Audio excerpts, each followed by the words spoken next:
আজকে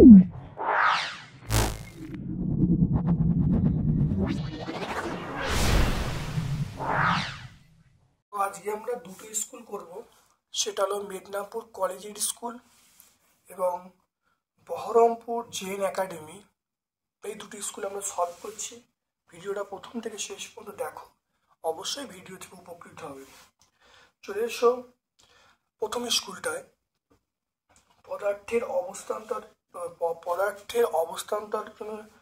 পদার্থের অবস্থান্তরের জন্য দায়ী আমরা লিন তাপ বলবো। পি বস্তুর উষ্ণতা 70 ডিগ্রি সেন্টিগ্রেড, কিউ বস্তুর উষ্ণতা 70 ডিগ্রি ফারেনহাইট। কোনটা বেশি? অবশ্যই আমরা বলবো পি বস্তুর উষ্ণতা। কোনটা বেশি উষ্ণ? দেখে নাও, পি বস্তুটা বেশি উষ্ণ। এবারে কেন দেখে নাও, আমি এটা ক্যালকুলেশন করে ব্যাপারটা বার করি। C/5 = F-32/9। তাহলে C/5, F এর মান 70 বসালো, 70 - 32/9। তাহলে দেখে নাও C/5, এটা দেখো বিয়োগ করলে কত হবে? বিয়োগ করলে 38 হবে, 38/9। এবার এখান থেকে দেখো সি এর মান পেয়ে গেলাম 38 × 5/9। তাহলে সি এর মানটা এটা ভাগ করে পাবো 21.11। তাহলে এখানে কত ছিল? তাহলে এটা মানে সেন্টিগ্রেড স্কেলের মান হলো 21.11 ডিগ্রি সেন্টিগ্রেড। তাহলে ফারেনহাইটের মান 70 সেন্টিগ্রেড, আর এইটাকে আমি সেন্টিগ্রেডে চেঞ্জ করলে মানটা বেরোচ্ছে 21.11। তাহলে বড় কোনটা? অবশ্যই এইটা বড়। তাহলে পি বস্তুর উষ্ণতা বেশি। আচ্ছা, এরপর চলে এসো, দেখো মার্কিউরাস ক্লোরাইডের সংকেত। মার্কিউরাস ক্লোরাইডের সংকেত আমরা বলবো অপশান ডি বলবো। মনে G2 এবং Cl2।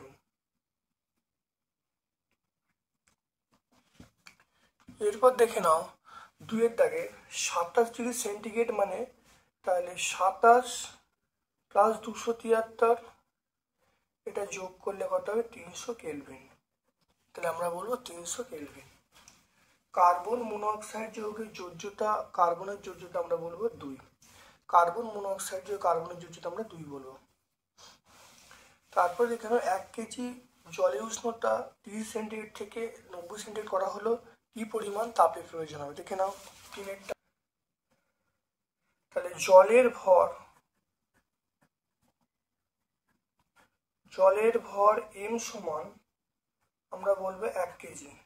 1 কেজি মানে আমরা বলবো 1000 গ্রাম। আপেক্ষিক তাপ S মানে 1 ক্যালোরি g⁻⁻1 ডিগ্রি সেন্টিগ্রেড (-1). আর তাপমাত্রা বৃদ্ধি T মানে 90 - 30 ডিগ্রি সেন্টিগ্রেড, তাহলে 60 ডিগ্রি সেন্টিগ্রেড। আমরা জানি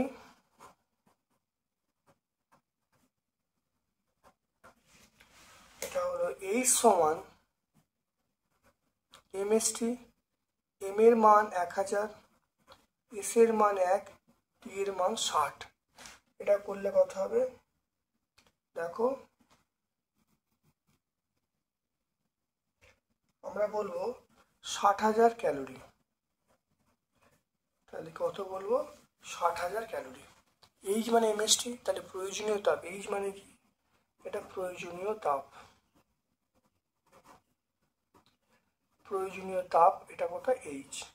প্রয়োজনীয় তাপ H, তাহলে H সমান mst। তাহলে এখানে কত হবে? দেখো m এর মান বসালাম, s এর মান বসালাম, t এর মান বসালাম, বসিয়ে তাকে অ্যান্সার পেলাম 60,000 ক্যালোরি। দেখে নাও ভালো করে। জীবন বিজ্ঞানের পোর্শনে চলে এসো। খাদ্য সংশ্লেষের সময় জল ব্যবহার করা হয়, সেটা আমরা বলবো বিক্রিয়ক হিসাবে। 1 গ্রাম প্রোটিন জারণের ফলে শক্তি উৎপন্ন হয়, সেটা আমরা বলবো 1 গ্রাম প্রোটিন, এটা আমরা বলবো 4.1 কিলো ক্যালোরি। লোহিত কণিকায় অবস্থিত প্রোটিনটির নাম, লোহিত কণিকায় অবস্থিত প্রোটিনটির নাম আমরা বলি হিমোগ্লোবিন। লোহিত কণিকায় অবস্থিত প্রোটিনটির নাম আমরা বলি হিমোগ্লোবিন। পৃথিবীতে 3% মিষ্টি জলের মধ্যে কত ভৌম জল আছে? দেখো মিষ্টি জল, দেখে নাও মিষ্টি জল 3%, দেখো ভৌম জল দেখতে পাচ্ছ 31.1%। তাহলে আমরা কত বলবো? এটা অবশ্যই বলবো তাহলে আমরা কত বলবো? 31%। এখানে কত আছে? এখানে আছে ভৌম জলের পরিমাণ 31%। আমরা 31% লেখা হলো। তারপরে কোন রাসায়নিক পদার্থ খাবারে মেশালে মাংসের গন্ধ আসে? এটা আমরা বলবো অ্যাজিনোমোটো।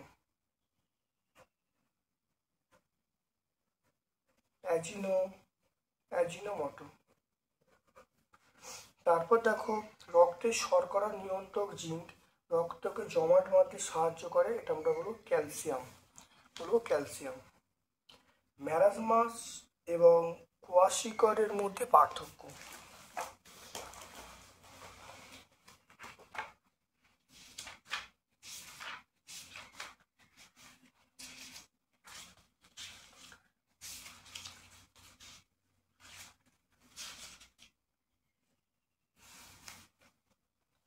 দেখে নাও ম্যারাজমাস এবং কোয়াশিকরের পার্থক্য দেখে নাও। কোয়াশিকর প্রোটিনের অভাবে ঘটে, ম্যারাজমাস প্রোটিন সহ সামগ্রিক ক্যালোরির অভাবে ঘটে। কোয়াশিকর সাধারণত 1 থেকে 4 বছরের মধ্যে, আর ম্যারাজমাস 6 মাস থেকে 1.5 বছরের মধ্যে। আর কোয়াশিকর হলে হাত পা এগুলো ফোলে, আর ম্যারাজমাস এগুলো হলো হাত পা ফোলা এবং এগুলো প্রকাশ পায় না। তাহলে আমরা ছায়া প্রকাশনী টেক্সট বই, ছায়া প্রকাশনী সহায়িকা 234 পেজে আমরা পাবো। মুখ বিবরে জল কি হিসাবে থাকে? মুখ বিবরে জল থাকে লালা হিসাবে থাকে। তাহলে শর্করা জাতীয় খাবার থেকে মানবদের সমস্যাগুলো কি কি? শর্করা জাতীয় খাবার থেকে মানবদের সমস্যা,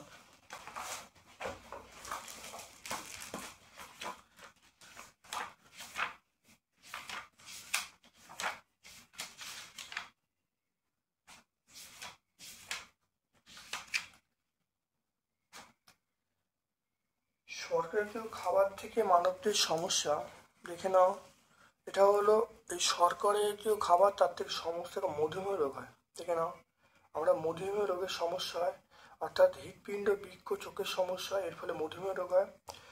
আর কোনো শিশু বা বয়স্ক ব্যক্তির দুধ বা দুধ জাতীয় খাবার পর নানা সমস্যায় ভোগে, অর্থাৎ দুগ্ধ শর্করা ল্যাকটোজ হজম করতে পারে না।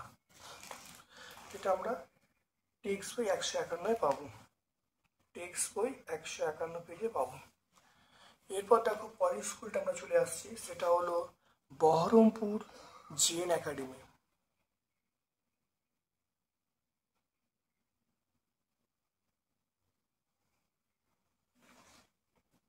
জলের দেখে নাও, জলের বাষ্পীভবনের লিঙ্কটা, আমরা বলবো সেটা হলো অপশান ডি বলবে 537 ক্যালোরি পার গ্রাম। অপশান ডি বলবো 537 ক্যালোরি পার গ্রাম। বায়ুতে জলীয় বাষ্প বেশি হলে বাষ্পায়ন কমে যায়, ধীরে হয়। তাপমাত্রা বাড়লে বাড়ে, কিন্তু জলীয় বাষ্প জেলে তাও এটা কমে যায়। দ্রুত সবচেয়ে কম শক্তির আলো এখানে অপশন আছে, সেটা দৃশ্যমান আলো সবচেয়ে কম শক্তি, বাকিগুলো কিন্তু শক্তি বেশি।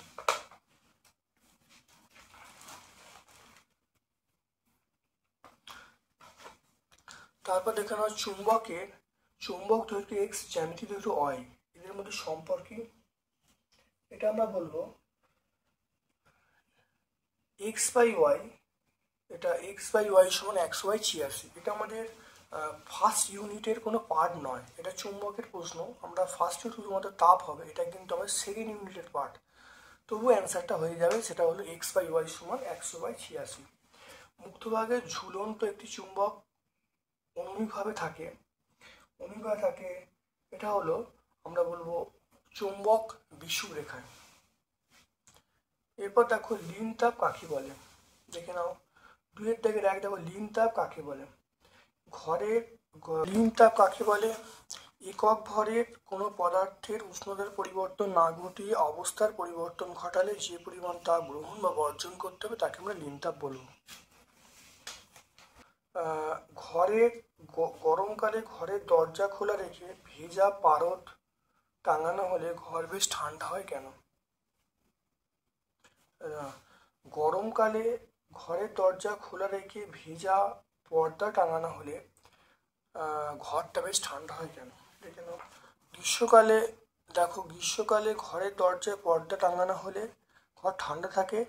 এর কারণ হলো পর্দা, অর্থাৎ হলো পর্দার জল, তাহলে পর্দার জল পর্দা এবং ঘরে থেকে লিন তাপ সংগ্রহ করে বাষ্পীভূত হবে এবং এর ফলে ঘরের তাপমাত্রা কমে যাবে এবং অবশ্যই আরাম লাগবে। এটা আমরা 6-33 পেজে পাবো। আলোর প্রতিফলন কয় প্রকার কি কি? প্রত্যেকের পরিষ্কার চিত্র আঁকতে বলছে। এটা আমরা সেকেন্ড ইউনিটের পার্ট। আলো, চুম্বক, এগুলো সব সেকেন্ড ইউনিটের পার্ট, তবু এখানে আছে। দেখো ব্যাখ্যা করছি, দেখে নাও।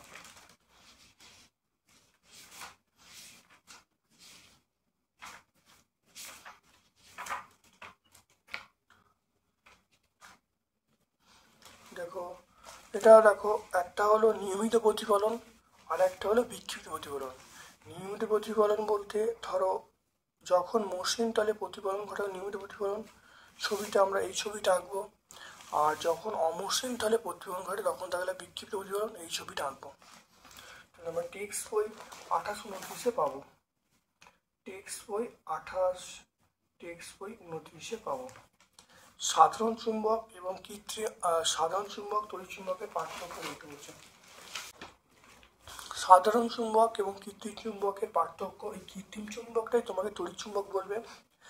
অর্থাৎ সাধারণ চুম্বকের নির্দিষ্ট আকার নেই, কৃত্রিম চুম্বকের নির্দিষ্ট আকার আছে। সাধারণ চুম্বকের মেরু পরিবর্তন করা যায় না, কৃত্রিম মেরু অবশ্যই বাড়ানো কমানো যায়। তারপর দেখো সাধারণ চুম্বক আমরা প্রকৃতির মধ্যে এটা মেরুর অবস্থান নির্দিষ্ট, আর কৃত্রিম চুম্বক বা তড়িৎ চুম্বকের অবস্থান ইচ্ছে মতো বাড়ানো কমানো যায়। এটা 6 আমরা 60 পেজে পাবো।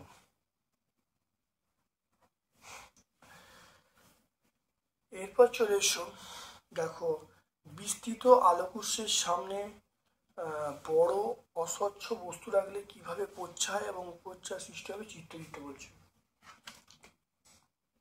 বিস্তৃত দেখে নাও, বিস্তৃত এটা দেখে নাও, বিস্তৃত আলোকউৎস এবং উৎসের সামনে যদি অস্বচ্ছ বস্তু রাখা হয় কিভাবে ছায়া প্রচ্ছায় গঠিত হয় এটা দিতে বলছে। দেখে নাও ভালো করে, এটা আমরা খুব ভালো করে করব। দেখে নাও, এটা আমাদের ফার্স্ট ইউনিট নেই, তবুও তোমরা দেখে রাখো। এটা পুরোটাই তোমাদের লিখতে হবে, দেখে নাও ভালো করে। পেজ নাম্বার 27-28 আমরা পাবো, পেজ নাম্বার। তারপর দেখো থার্মোমিটারে পারদ কেন ব্যবহার করা হয়? থার্মোমিটারে কেন পারদ ব্যবহার করা হয়?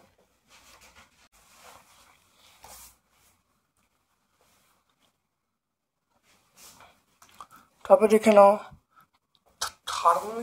থার্মোমিটারে পারদ ব্যবহার করা হয় কেন? দেখে নাও, 1 নম্বর পয়েন্ট হলো পারদ তাপের সুপরিবাহী। পারদ তাপের সুপরিবাহী,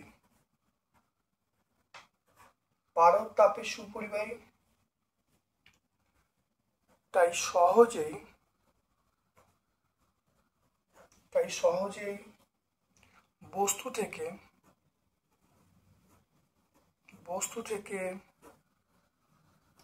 তাপ গ্রহণ করতে পারে।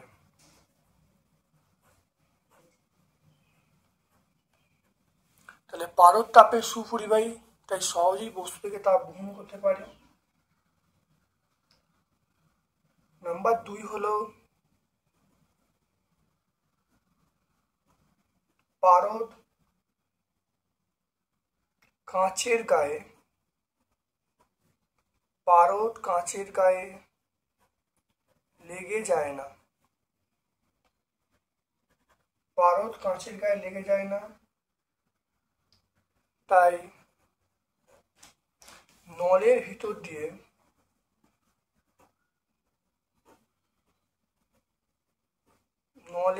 দিয়ে ভালো করে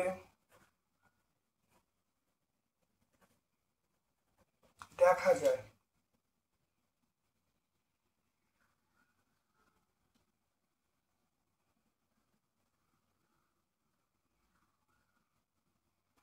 তার এক হলো আমরা বলবো পারদ তাপের কুপরিবাহী, তাই সহজেই বস্তুকে তাপ গ্রহণ করতে পারে। পারদ কাঁচের গায়ে লেগে যায় না, আমরা কিন্তু ভেতর থেকে আমরা তাই নলের ভিতর থেকে পরিষ্কার দেখা যায়। আচ্ছা, এরপর চলে এসো, দেখো জীবন বিজ্ঞানের পোর্শনে চলে এসো। দেহের পক্ষে ক্যালোরিবিহীন খাদ্য আমরা বলবো ভিটামিন। ভিটামিনে কিন্তু ক্যালোরি তৈরি করে না। মানবদেহ শর্করা যে রূপে অবস্থান করে, শর্করা হলো আমরা বলবো গ্লাইকোজেন।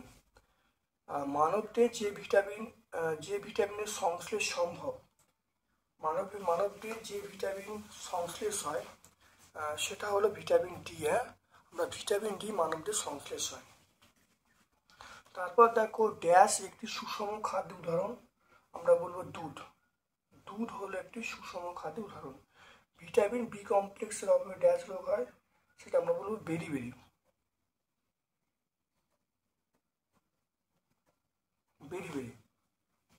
ড্যাশের অভাবে গয়টা রোগ হয়, আমরা বলবো আয়োডিন।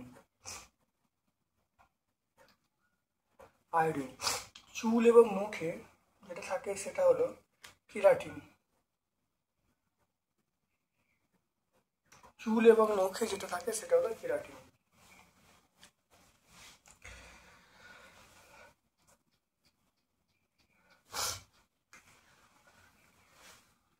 চুল এবং নখে যেটা থাকে তার নাম হলো কেরাটিন। কার্বোহাইড্রেট খাদ্যকে প্রোটিন জাতীয় খাদ্য বলে কেন? উদাহরণ দেখো, পানীয় প্রোটিন গ্রহণ না করে দীর্ঘদিন কার্বোহাইড্রেট জাতীয় খাদ্য গ্রহণ করলে আমাদের প্রয়োজনীয় চাহিদা মিটে যায়, তাই কার্বোহাইড্রেটকে আমরা প্রোটিন জাতীয় খাদ্য বলবো। যেমন ভাত, চিড়ে, রুটি, খেজুর, এগুলো সব কার্বোহাইড্রেট জাতীয় খাদ্য।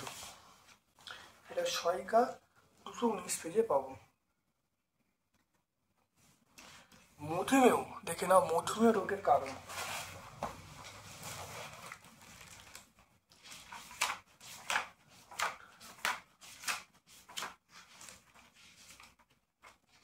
দেখো গ্লুকোজের দেখে নাও, গ্লুকোজ যদি রক্তে জমা হয় তাহলে গ্লুকোজের পরিমাণ বেড়ে যায়।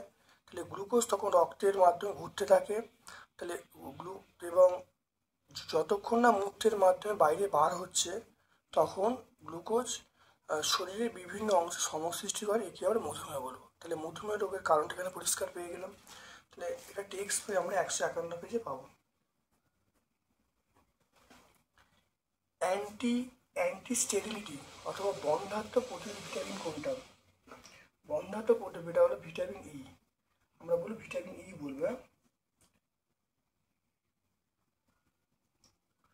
এটা পাওয়া যায় একটা খাবারের নাম, এটা হলো আমরা বলবো ডিমের কুসুম। তাহলে ডিমের কুসুমে পাওয়া যায়। লোহিত দেখে নাও, লোহিত রক্তকণিকায় থাকে এমন একটি প্রোটিনের নাম এবং কাজ।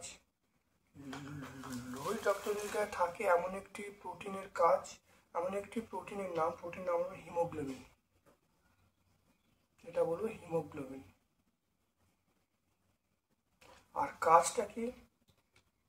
কাজ হলো শ্বাসবায়ু পরিবহন করা। শ্বাসবায়ু পরিবহন করা। তাহলে কি হবে, তাহলে লোহিত কণিকায় থাকে এমন একটা প্রোটিন হিমোগ্লোবিন, আর এর কাজ হলো শ্বাসবায়ু পরিবহন করা।